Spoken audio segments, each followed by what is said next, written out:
Boa tarde, boa noite ou bom dia. Começando agora a live Momento Devocional, ao vivo pelo Facebook e também pelo Instagram.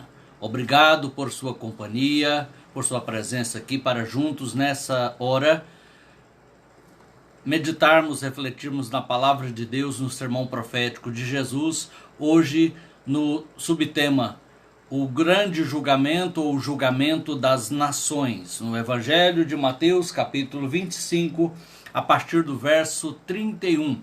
Depois da música, uma música inédita que eu vou, na verdade, ensaiar agora aqui junto com vocês, Seu Maravilhoso Olhar.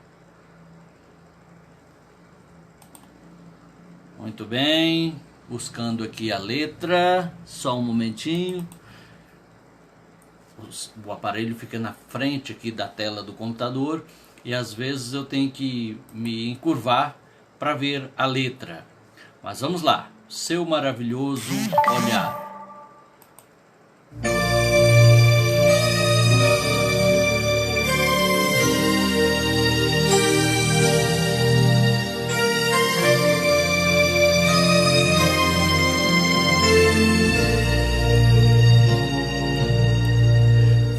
Vivi tão longe do Senhor, assim eu quis andar,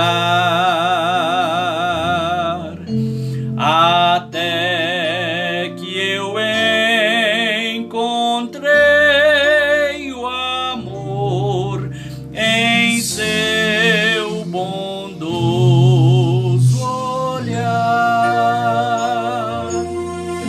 seu maravilhoso olhar,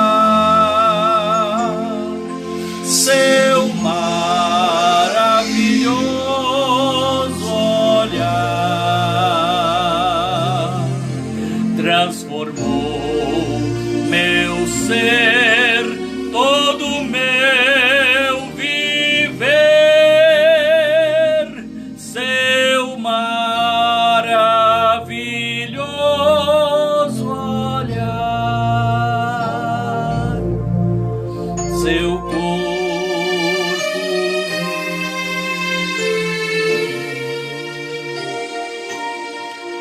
seu corpo vi na rude cruz, sofrendo ali por mim,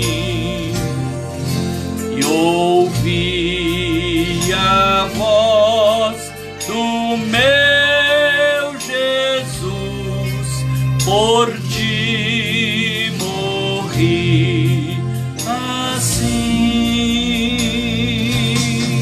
seu maravilhoso olhar,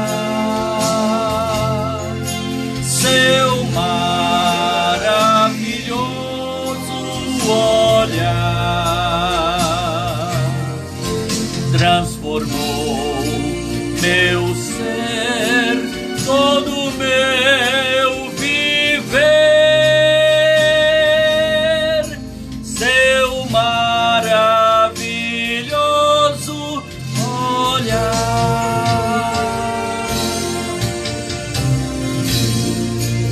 Em contrição,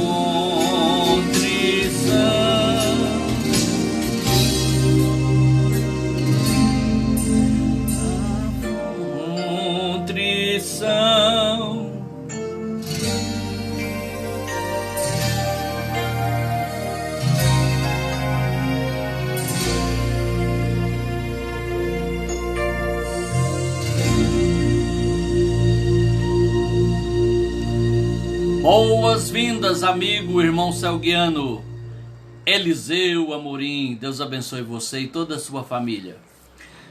O playback é menor do que a letra, né? Só tem 2 estrofes.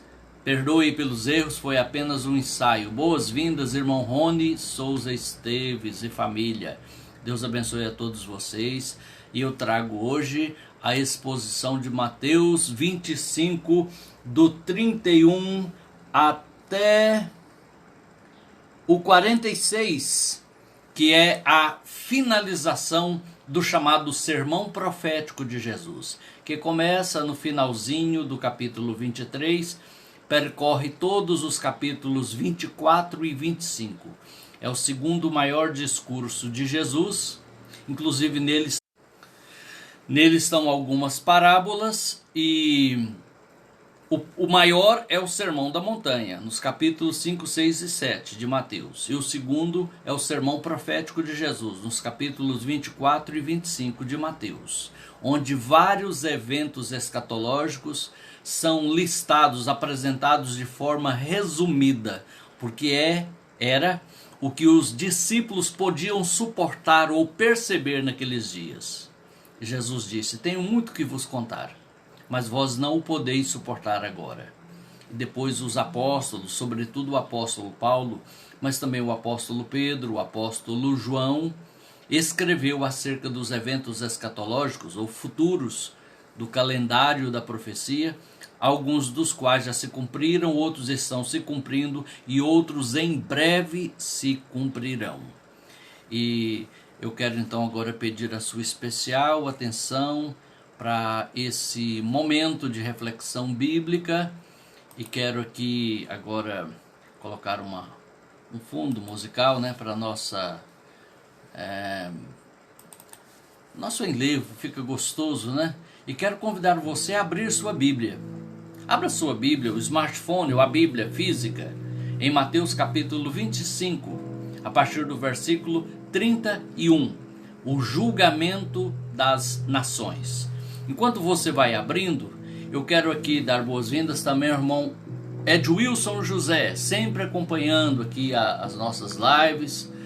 Bem-vinda a pastora Iris Silva, em Paraopebas, Pará. Paz do Senhor, pastor. Abraço à irmã e a toda a família. Também conosco o queridíssimo irmão Arnaldo Cavalcante, também irmão Selguiano. Deus abençoe, irmão. Quando eu falo irmão Selguiano, são irmãos em Cristo, amigos que a gente conviveu durante muitos anos trabalhando numa mesma empresa, a empresa Selg, hoje Enel, a concessionária de energia de Goiás e de outros estados também. Boas-vindas, Maria da Penha. Deus abençoe e obrigado também pela sua companhia, sua audiência aqui na live de hoje. Vamos então à palavra.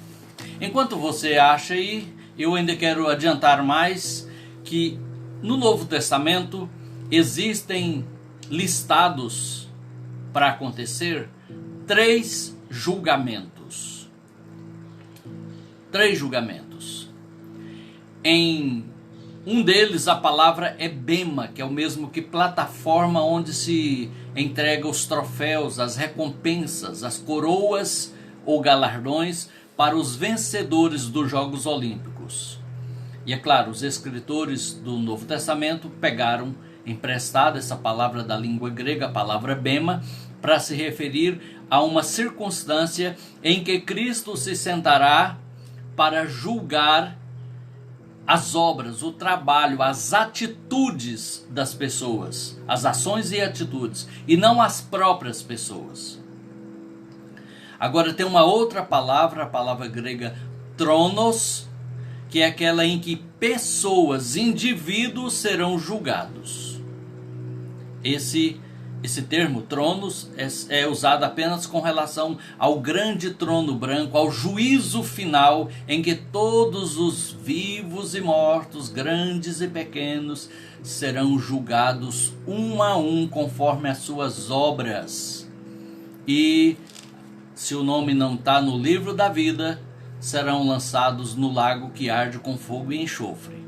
Mas antes daquele, ainda tem 2 tribunais, 2 juízos, que é o bema das obras dos crentes, onde o tribunal de Cristo, como Paulo chamou, o bema de Cristo, vai julgar as obras dos salvos, não os salvos, mas o seu trabalho, as suas obras, com o fim de mensurar a recompensa de cada um pelo seu trabalho. Mas tem um outro que vai ocorrer depois desse, entre o juízo final e o juízo das obras, entre o juízo final dos ímpios e o juízo das obras, o tribunal de Cristo, há um outro tribunal, que é o tribunal em que Cristo vai julgar as nações. É o julgamento do coletivo de uma nação e não de um indivíduo da nação. Compreende? Ele reunirá as etnias no grego, as nações diante dele, e é esse o assunto que vamos apreciar nesta hora. O julgamento das nações, conforme está resumidamente narrado por Jesus no seu sermão profético, no capítulo 25 de Mateus, a partir do versículo 31. Vamos, pois, vendo aqui, chegou mais alguém, também aqui no Instagram. Reporta para mim, irmão Rony, se o som pelo Instagram está chegando bom. Eu estou usando esse microfone e quero saber se tá bom, se está dando certo. Porque o que ficar com som melhor vai também para o YouTube daqui a pouco. Então vamos lá. Passo então agora a ler. Eu vou ler todos os versículos do 31 ao 46 e depois quero então fazer uma exposição pormenorizada, versículo a versículo, ok?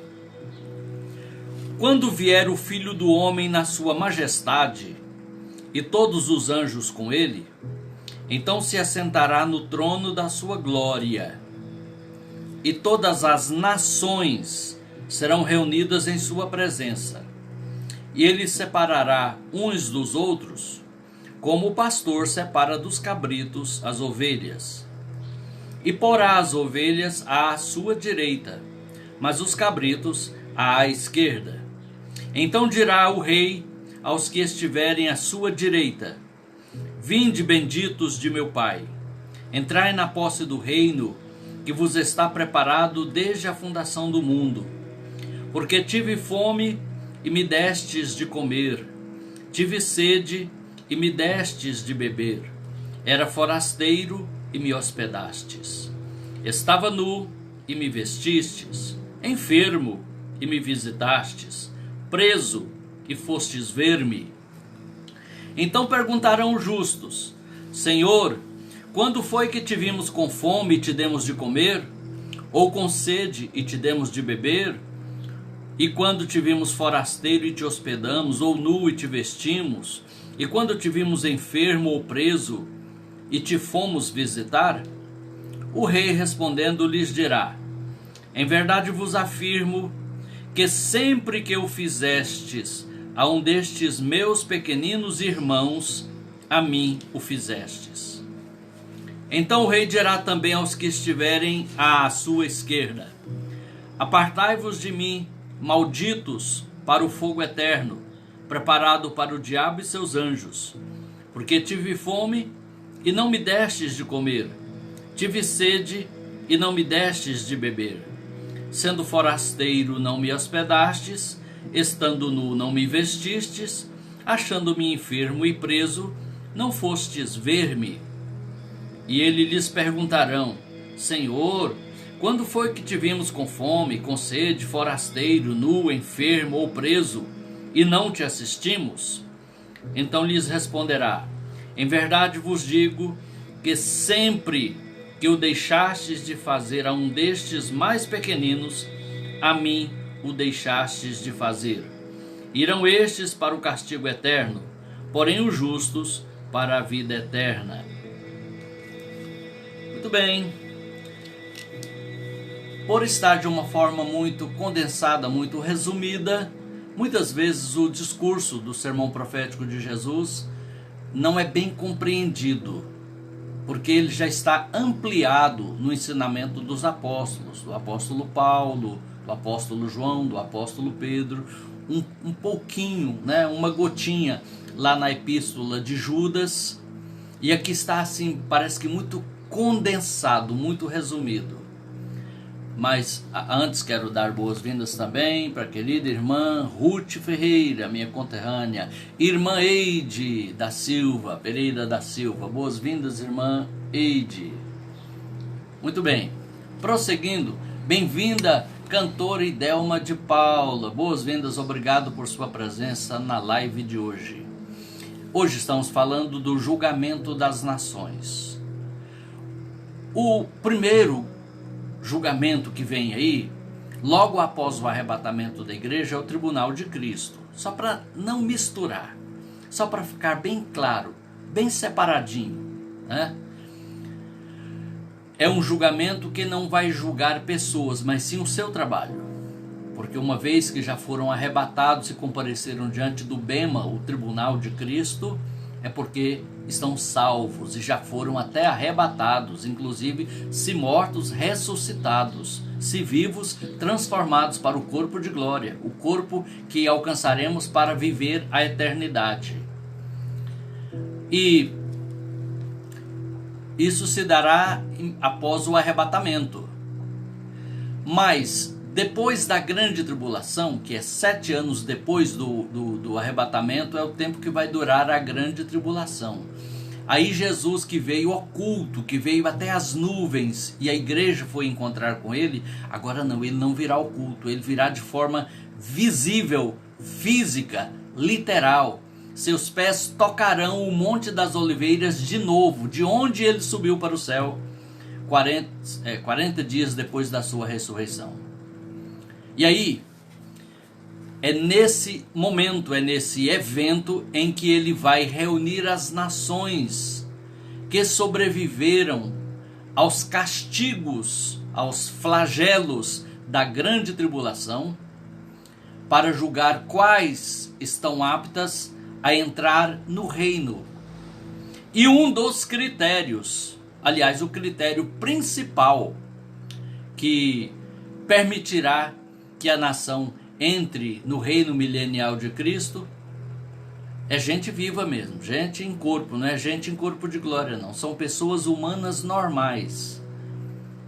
Humanidade é o que elas fizeram para com os irmãos, os pequeninos irmãos de Jesus. Jesus usou essa expressão para se referir ao povo judeu, que receberá um tratamento muito duro, muito cruel da parte do anticristo, o preposto do diabo, durante a grande tribulação. Na grande tribulação, Deus vai tratar com 2 grupos. Com a igreja ele já está tratando hoje, e ele vai retirá-la para não passar pela grande tribulação. Mas na grande tribulação ele tratará com os outros 2 grupos, porque aos olhos de Deus existem 3 grupos humanos: gentios, judeus e igreja. Hoje Deus está tratando com a igreja. Os judeus estão no stand-by, no modo espera. E os gentios, o mundo, está do jeito que quer, do jeito que o diabo gosta, e de mal a pior. Mas na grande tribulação, Jesus vai tratar, o Senhor Deus vai tratar por meio do tocar das 7 trombetas, do abrir dos 7 selos e do derramar das 7 taças da ira de Deus com a humanidade pecadora, ímpia. E isso caberia outro estudo, uma exposição à parte lá de Apocalipse sobre a grande tribulação. Mas terminada a grande tribulação, que durará 7 anos, divididas em 2 partes, os primeiros 3 anos e meio, ou 42 meses, e o segundo 3 anos e meio, ou 42 meses, que será a fase mais aguda, mais terrível. Aí Jesus volta, os seus pés tocam o Monte das Oliveiras, será uma vinda física, literal, visível, escancarada ao mundo inteiro, todo olho o verá, porque ele virá na sua majestade. Ele que veio como Salvador, agora virá como Rei. Ele que tem um reino em nossos corações, um reino interiorizado no coração dos seus servos, dos seus discípulos, terá então um reino exteriorizado, com aparência exterior, um reino de fato, com governo, comando direto sobre as nações da terra. Nações que ele mesmo escolherá para entrar no milênio, no reino milenial. Não existe de fato a palavra milênio na Bíblia, mas tem 1000 anos, né? E vai acontecer duas coisas excelentes, maravilhosas durante esses 1000 anos. A primeira, do ponto de vista ativo, Jesus, o Rei perfeito, estará no comando de toda a terra, de todas as nações, governando sobre toda a humanidade, com justiça, com paz, com equidade, com perfeição. Aquele governo perfeito, em que tudo dá certo, em que tudo funciona, em que tudo é perfeito, vai acontecer aí. O planeta Terra será um Éden restaurado. Não vou aprofundar agora porque seria um estudo sobre o milênio. E o nosso assunto é o julgamento das nações. Mas eu estou mostrando um pouco antes, um pouco depois do julgamento das nações para você entender melhor. Então compreenda, Jesus virá, diz aqui o texto que lemos, quando vier o Filho do Homem na sua majestade e todos os anjos com ele, então se assentará no trono da sua glória. Aquele trono que o Senhor Deus prometeu a Davi, não faltará quem se assente no seu trono para sempre. Por quê? É o reino de Cristo, que não é só por 1000 anos, é 1000 anos aqui na terra, mas depois para sempre no novo céu e na nova terra. Porque o milênio trará um tempo de muita restauração para essa terra, mas é por 1000 anos. Depois João viu um novo céu e nova terra, porque já o primeiro céu e a primeira terra já não existem. E de fato Jesus anunciou isso de forma muito condensada quando disse: passarão ou passará o céu e a terra, porém as minhas palavras não hão de passar. Bom, então aqui diz que o rei Jesus virá na sua majestade, se assentará no trono da sua glória, verso 32, e todas as nações, não é antropos, indivíduo, ser humano, é etnias no grego, grupo social cultural distinto. Todas as nações serão reunidas em sua presença, ou diante dele, e ele separará uns dos outros como o pastor separa dos cabritos as ovelhas. Porá as ovelhas à sua direita, aqui falando do pastor mesmo, literalmente, aquele que cuida de rebanho. Ele vai estar separando os considerados justos ou aptos ou dignos de entrar no reino milenial à sua direita, como ovelhas ou justos, e à sua esquerda, os bodes, ou aqueles que procederam impiamente, procederam de forma ofensiva para com ele, porque ofendeu o povo dele, os irmãos dele, a nação de Israel, entenda, tá? Vê aqui algum comentário. A pergunta da irmã Eide: haverá salvação depois do arrebatamento? Já que estou terminando esse assunto aqui, irmã Eide, fica como proposta de um tema para amanhã, ou para sábado ou domingo. Aliás, amanhã já é sábado, né? Para sábado ou domingo. Eu vou me preparar para responder a sua pergunta de uma forma abrangente, de uma forma bem esclarecedora, que também sirva para os demais, ok? Não vou agora me dar ao serviço apenas de dizer sim haverá ou não haverá. Quero mostrar de forma embasada, ok? Então, veja bem, ele vai reunir as nações, as etnias. Alguém já me perguntou, mas como será isso? O mundo tem bilhões de habitantes, quase 9 bilhões. Se sobrar 1/3 desse povo tudo, são 3 bilhões. Qual lugar do mundo que cabe tanta gente? Mas lembre que nações podem se reunir de forma representativa, como esses encontros que acontecem do G isso, G aquilo outro, do BRICS, e principalmente as assembleias da ONU, em que algumas centenas de pessoas representam algumas centenas de nações, e cabe todo mundo naquele auditório da ONU lá em Nova York. Então veja que é de forma representativa. Quem vai representar cada nação? Não sei, o texto não diz, mas quem vai julgar sabe exatamente como fazer. Conhece o rito, o modo, o tempo, conhece tudo. É o Senhor Jesus. Ele reunirá as nações diante dele e vai separá-las, classificá-las por justos e injustos, por bodes e ovelhas. Alguém fala, mas eu já vi alguém pregando e falando que isso aqui é sobre ajudar os outros. Olha, todo texto, além da sua aplicação literal, não figurada, ele também pode ter uma aplicação figurada, simbólica, espiritual. Desde que essa aplicação, que é pegar emprestado o texto literal, não vá contra o conteúdo bíblico, não fira, não venha ferir o contexto geral da Bíblia. Mas a aplicação primeira, original, é literal. É Jesus mesmo, num trono mesmo, num reino mesmo, julgando mesmo as nações dessa terra mesmo, o mesmo Jesus. E com relação à forma como elas procederam, sobretudo durante a grande tribulação, para com a nação de Israel, que será o alvo. Israel, por assim comparar, obrigada, missionária Jânia Pereira. Por assim comparar, e desculpe a comparação tão tosca, será como uma barata num galinheiro.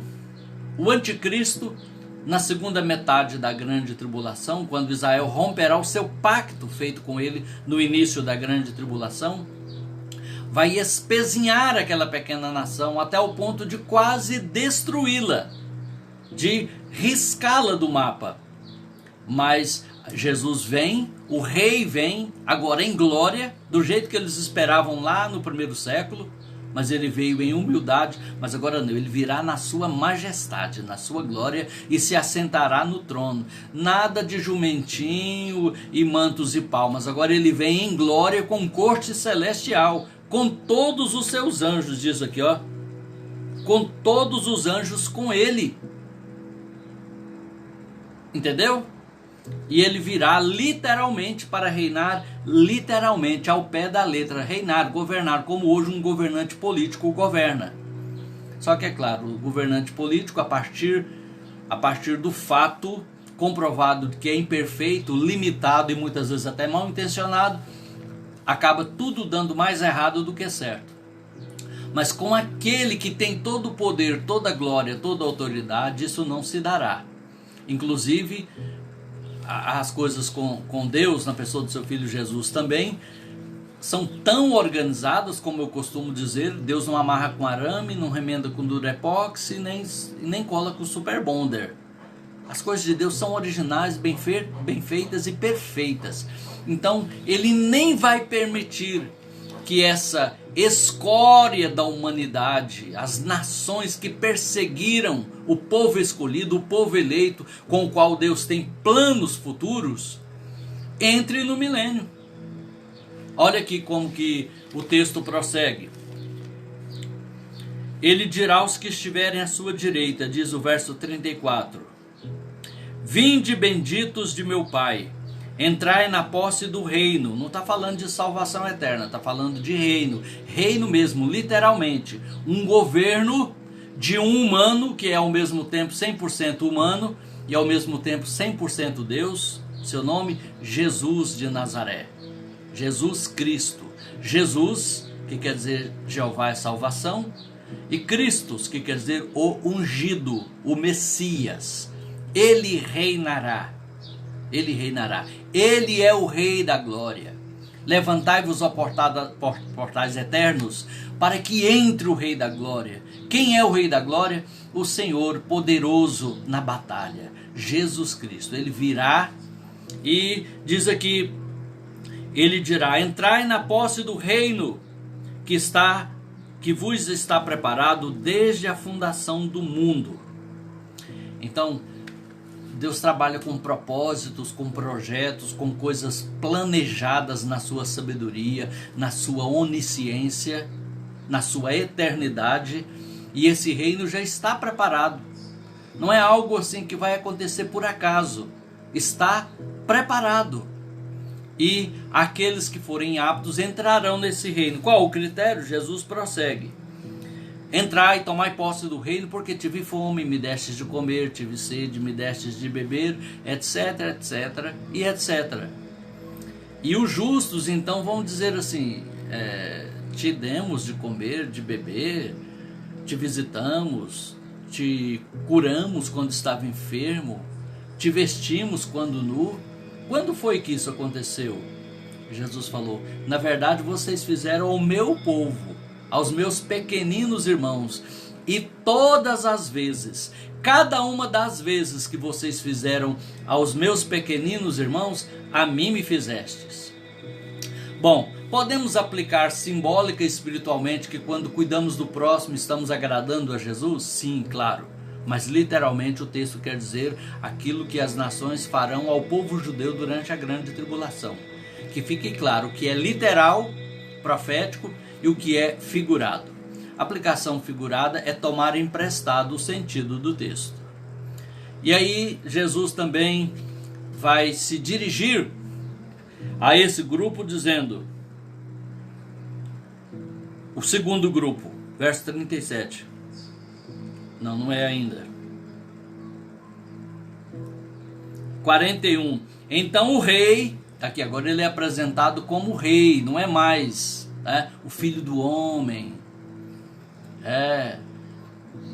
apenas Jesus, é o rei. Então o rei, com R, com R maiúsculo, dirá também aos que estiverem à sua esquerda, os bodes, aqueles que oprimiram a nação de Israel durante a grande tribulação. O que eles vão ouvir? Apartai-vos de mim, malditos, para o fogo eterno, preparado para o diabo e seus anjos. Então, primeiro, a condenação eterna, ela é eterna mesmo. E é fogo. É chamado de fogo porque fogo na Bíblia simboliza juízo. E não foi preparado para seres humanos. Na verdade, foi preparado para o diabo e seus anjos, que já haviam caído e expulsos do céu desde antes da criação do mundo, antes da fundação do mundo. Isso ocorreu na eternidade passada, antes da criação da terra e dos céus, do universo, vamos dizer assim, né? Os seres humanos irão para lá pelo mau uso da sua escolha, do seu livre-arbítrio, por não aceitar o plano da salvação de Deus em Cristo Jesus. Mas o inferno não foi preparado, o fogo eterno, o lago de fogo, não foi preparado por Deus para suas criaturas humanas. Foi preparado para o diabo e seus anjos. E Jesus esclarece isso aqui.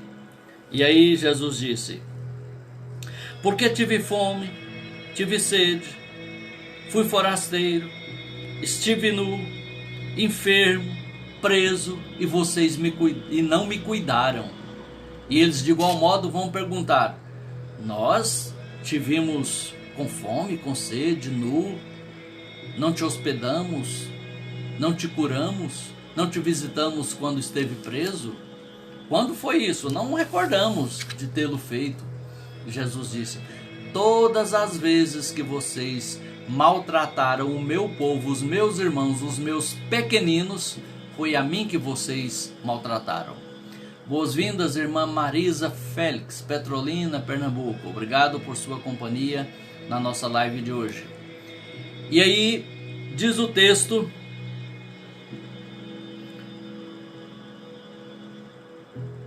verso 36, irão estes, os bodes, os ímpios, os injustos, os que oprimiram, que fustigaram a Israel durante a grande tribulação, irão para o castigo eterno, porém os justos para a vida eterna. Não está falando que é um reino eterno aqui, o reino milenial. Logo, porque se é milenial, não é eterno, né? Só dura 1000 anos. E eu disse que duas coisas maravilhosas vão acontecer nesse tempo e não completei o meu raciocínio. A primeira é que o próprio Senhor Jesus, em pessoa, em majestade e glória, estará sentado no trono, reinando sobre a terra. Toda a terra terá um só rei, o Senhor Jesus. E ele regerá as nações com vara ou cetro de ferro, ou seja, será um rei duro na queda. Não vai ter alguém que vai se levantar e se sustentar contra ele, não. Até porque ele é perfeito, mas também é todo poderoso. Não tem esse negócio de bagunçar as coisas só para ficar naquela tese do quanto pior melhor, para queimar o rei, não. Ele as regerá com vara de ferro. Será um rei perfeito, um reino maravilhoso, mas também um rei justo. Mas a segunda coisa maravilhosa que vai acontecer durante esses 1000 anos é que aquele outro, sabe, vai para a cadeia. Ele será preso por 1000 anos. Então ele cessará de sair a enganar as nações da terra. O diabo, o nosso adversário, Satanás, o enganador, ele estará no chilindró, ele estará preso. Que coisa boa, né? Os humanos em carne aqui, pessoas normais, não serão perfeitas. Ainda reinará neles a natureza pecaminosa de Adão, porque não estão glorificados como os salvos que subiram no arrebatamento. Mas tirada a influência satânica, trazida à presença de um reino perfeito, será muito bom para quem estiver aqui. Melhor do que isso, só o céu. Mas é o que nos aguarda. É o que vem depois disso. Porque que fala os justos para a vida eterna. Vida eterna. Existência sem fim. A Bíblia tem palavras diferentes para vidas diferentes. Na Bíblia, que foi escrito o Novo Testamento originalmente na língua grega, a existência física, tanto dos seres humanos, quanto das plantas, quanto dos animais, é bios. A vida da matéria. Mas a vida prometida por Jesus, da qual ele diz que ele é a própria essência, eu sou o caminho, a verdade e a vida, eu vos dou a vida eterna, vinde a mim para que tenham vida, é zoe. Essa palavra na língua grega quer dizer a vida com a qual Deus vive. Uma existência perpétua não, eterna e perfeita, como a existência de Deus. Não é que seremos iguais a Deus, isso é plano diabólico, mas seremos semelhantes a Ele na sua vinda e na sua glória. Aleluia, glória a Deus. Maravilha, né? Eu gosto muito de trazer à memória aquilo que me pode dar esperança.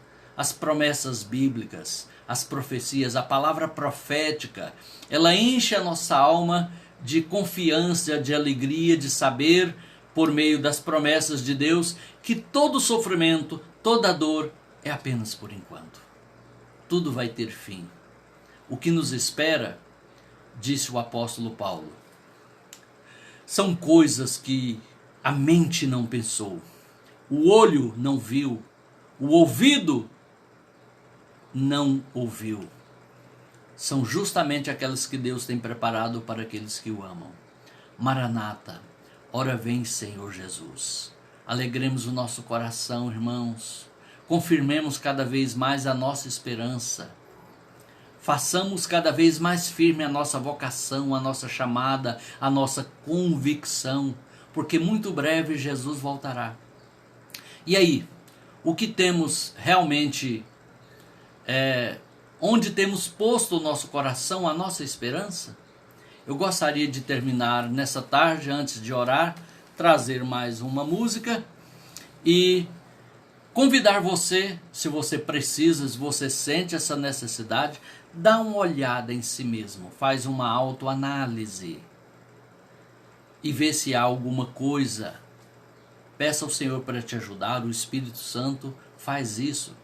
Se você precisa consertar-se com Deus, consertando o altar, é a música que trago agora, essa gravação antiga lá do saudoso cantor Jair Pires. Vamos lá, trazendo playback.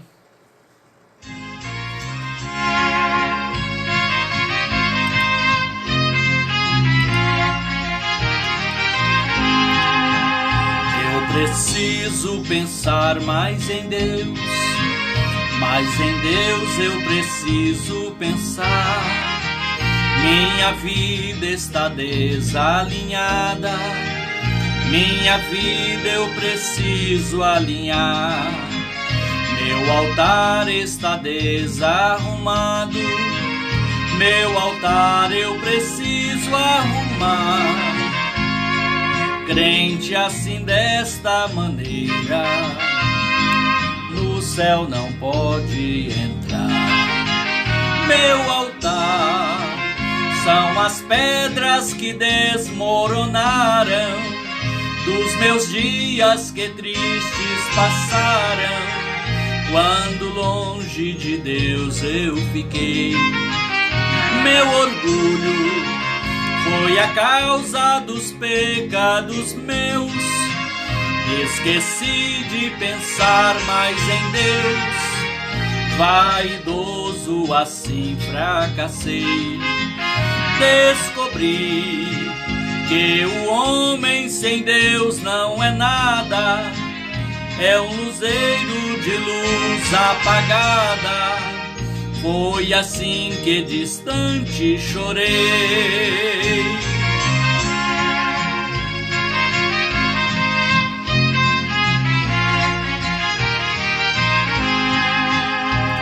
Eu sei que o cair é do homem, mas o Senhor faz levantar. Por mais que ele tenha pecado, Deus é grande em perdoar. Quando o homem confessa e deixa, misericórdia alcançará. Bem-aventurado há de ser quem consertar o altar. Meu altar são as pedras que desmoronaram dos meus dias que tristes passaram, quando longe de Deus eu fiquei. Meu orgulho foi a causa dos pecados meus, esqueci de pensar mais em Deus, vaidoso assim fracassei. Descobri que o homem sem Deus não é nada, é um luzeiro de luz apagada. Foi assim que distante chorei.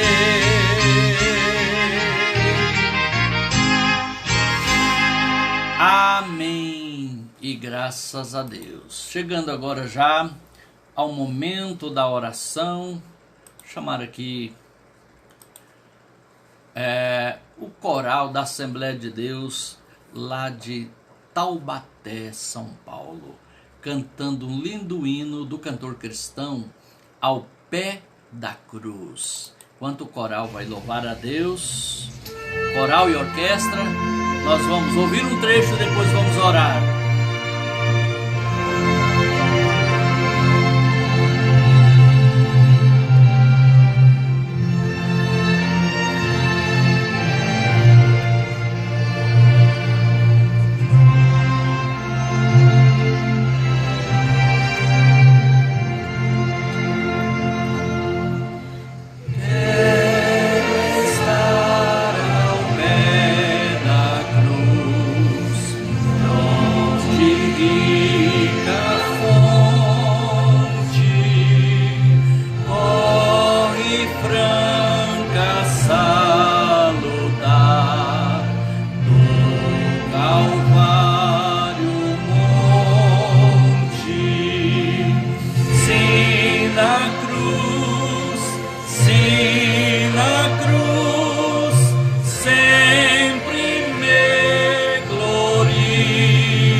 Boas-vindas, honrado com sua presença, pastor Estênio Bezerra, de Anápolis. Deus o abençoe. Bem-vinda aqui pelo Instagram, irmã Nilva Leão, Deus a abençoe. Convido você agora para o momento da oração. Você sabe, a humanidade tem passado por uma calamidade mundial de saúde. O nosso país, além disso, desse contexto, também tem atravessado tempos turbulentos de desarmonia institucional, de ameaças, de polarização ideológica e tudo sendo atingido ou piorado por esse contexto. A economia, principalmente, que afeta a todos nós em todas as áreas. Vamos orar? Estamos na Semana da Pátria e a Bíblia nos incita a orar pelos governantes, pelo nosso povo, Nós temos que orar por todos, mas começando com a nossa casa, a nossa nação. Vamos orar nesse instante? Convido você. Querido Deus, Pai Santo, no nome de Jesus, Teu Filho, nosso Senhor e Salvador, e o nosso único e suficiente mediador, nós clamamos agora, Senhor, pela nação brasileira. Oxalá toda essa nação estivesse ao pé da cruz de Cristo, entregue, rendida, quebrantada, submissa ao senhorio do Senhor Jesus. Mas não está assim, Senhor. Então tem misericórdia. Estende tuas mãos com poder, com misericórdia sobre nós. Por causa dessa pandemia, quantas mortes, quantos contágios, quantos lutos, quantos órfãos, quantas pessoas já desequilibradas emocionalmente, afetadas por tudo isso, e outras também enfraquecidas espiritualmente, porque negligenciou, não congregou, não buscou a Deus, se envolveu, Senhor, no medo, no pânico. Tem misericórdia, estende tuas mãos. Oramos pelos governantes, pelas autoridades constituídas sobre essa nação. Ó Deus, que o teu temor sobrevenha aos corações de cada um dos representantes dos poderes constituídos, para que busquem o bem do povo, busquem o que é justo, busquem o que de fato será melhor, Senhor. E também dá discernimento a todos nós, ao nosso povo, Senhor, para as próximas escolhas, para as próximas eleições, e até lá como proceder no meio, Senhor, desse vendaval, dessa turbulência, meu Pai. Sobretudo, desperta o teu povo para orar, para clamar ao Senhor, porque a tua promessa diz que se o teu povo, que se chama pelo teu nome, se humilhar, te buscar, converter dos maus caminhos, o Senhor intervém, o Senhor age, o Senhor dá a providência que só tu podes dar. Abençoa agora cada lar, cada família, cada pessoa que está acompanhando essa live, aqui em tempo real, pelos perfis do Facebook e também pelo Instagram. Aqueles também que verão em outro horário ou dia, na linha do tempo ou no YouTube. Abençoa, alcance, Senhor, que esta palavra sirva de despertamento aos corações. É a minha oração no nome de Jesus. Glória a Deus, graças a Deus. Bem-vinda, irmã Raulina Rosa Vieira. Retribua o abraço, pastor Estênio. Irmã Raulina, irmão Tássio, Deus abençoe vocês. Bem, queridos, irmã Suelma, boas-vindas também. Depois, filha, veio aí do início, tá? Hoje sobre o julgamento das nações. Eu aguardo você amanhã, se o Senhor permitir. Eu não sei se farei a live daqui ou de Guapó, onde pretendo visitar a minha mamãe. Mas daqui ou de lá nós estaremos juntos e já possivelmente trazendo a resposta, um tema, um assunto que responda a pergunta da irmã Eide, lá de Bruxelas, Bélgica, se haverá salvação depois do arrebatamento. É claro que eu quero mostrar de forma bem clara na palavra de Deus, porque fosse para mim falar, eu já teria falado, né? Eu quero deixar a Bíblia falar. Que Deus te abençoe e fiquem todos na paz do Senhor. Até amanhã, se Deus permitir.